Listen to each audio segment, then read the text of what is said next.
यशस्वी प्रधानमंत्री और हमारी सेना, दोनों सरकार और सेना ने मिलकर जिस प्रकार से उसका मुंहतोड़ जवाब दिया और उनके होश फाख्ता कर दिए, हमारे लिए ये चुनौती का समय भी है, लेकिन देश की सेना और यशस्वी प्रधानमंत्री के कुशल नेतृत्व का गर्व का क्षण भी है। बीते 11 साल में जिस प्रकार से सभी विभागों को लेकर के माननीय प्रधानमंत्री जी ने देश और दुनिया में अलग पहचान बनाई, लेकिन उतने ही समान रूप से देश के ऊपर कभी ऐसा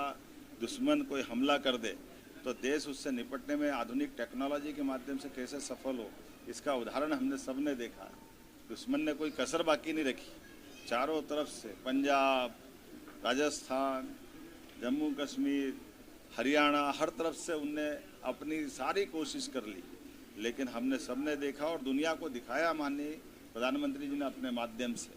कि हमारे पास आधुनिक सुविधाओं के साथ साथ वर्तमान में सुरक्षा के लिए भी और सारे प्रबंधन सेना ने माननीय मोदी जी के नेतृत्व में रखे,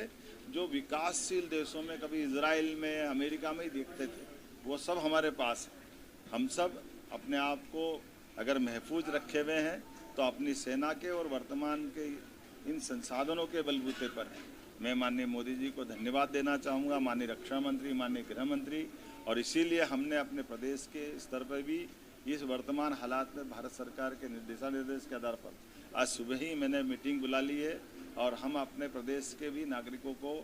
आने वाले किसी प्रकार की चुनौती में अपनी सारी व्यवस्थाओं को करने में हम सम्मत हों और खास करके यशस्वी प्रधानमंत्री के नेतृत्व में पूरा देश एकजुटता के साथ दिखाई दे, इसके सारे प्रबंधन हमने किए हैं। और मैं मान के चलता हूँ कि दुश्मन ने अगर हिम्मत की है तो उसको इसकी कीमत चुकाना पड़ेगी। लगातार मार खा रहा है, लेकिन दुश्मन इतना ढीठ है कि उसको असर ही नहीं होता। कोई बात नहीं, हम एक बार फिर पाकिस्तान को उसकी करने की